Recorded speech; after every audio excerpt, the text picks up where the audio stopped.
Okay.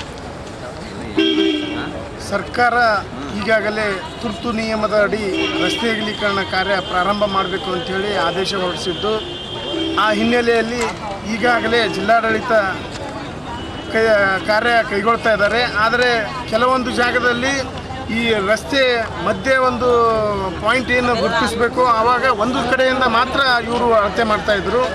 ಕೆಲವು ವರ್ತಕರು ಬಂದು ನಮ್ಮನ್ನು ಕೂಡ ತಮ್ಮ ಒಂದು ಅಳಲನ್ನು ನಮ್ಮ ಹೇಳಿದಾಗ, ಇವತ್ತು ನಾನು ಪ್ರಾದೇಶಿಕ ಆಯುಕ್ತರಿಗೆ ಭೇಟಿಯಾಗಿ ಇಂಥ ಸಮಸ್ಯೆ ಇದೆ ಅಂತ ನಾನು ಹೇಳಿದಾಗ, ಇಲ್ಲ ತಕ್ಷಣ ಅದು ನಾವು ರೀಕರೆಕ್ಟ್ ಮಾಡ್ಕೋತೀವಿ, ಎಲ್ಲೆಲ್ಲಿ ಅದು ತಪ್ಪಾಗಿದೆಯೋ ಅದು ಸರಿಪಡಿಸ್ಕೊಳ್ತೀವಿ ಅಂತಕ್ಕಂಥ ಒಂದು ಭರವಸೆ ಕೊಟ್ಟಿದ್ದಾರೆ.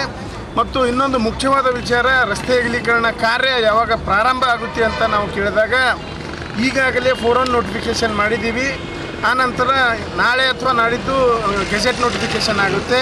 ಇದಾದರೆ 15 ದಿನಗಳಲ್ಲಿ ಕಾರ್ಯ ಪ್ರಾರಂಭವಾಗುತ್ತೆ. ಅದರಲ್ಲಿ ಯಾವುದೇ ಅನುಮಾನ ಇಲ್ಲ, ಯಾವುದೇ ಒತ್ತಡ ಇಲ್ಲ. ನಮಗೆ ಸರ್ಕಾರ ಸಂಪೂರ್ಣವಾದಂಥ ಒಂದು ಅವಕಾಶ ಇದು ಕೊಟ್ಟಿದ್ದಾರೆ ನಮಗೆ.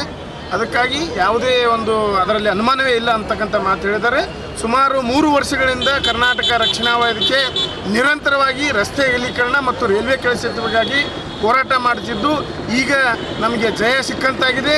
ಎಲ್ಲ ಸಾರ್ವಜನಿಕರ ಮತ್ತು ಎಲ್ಲ ಅಭಿವೃದ್ಧಿಪರ ಚಿಂತಕರ ಆಶೀರ್ವಾದ ಕರ್ನಾಟಕ ರಕ್ಷಣಾ ವೇದಿಕೆ ಇದೆ ಅಂತೇಳಿ ನಾನು ಈ ಸಂದರ್ಭದಲ್ಲಿ ಎಲ್ಲರಿಗೂ ಕೂಡ ನನ್ನ ಅನಂತ ಶರಣಾರ್ಥಿಗಳನ್ನು ಸಲ್ಲಿಸ್ತಾ ಇದ್ದೀನಿ.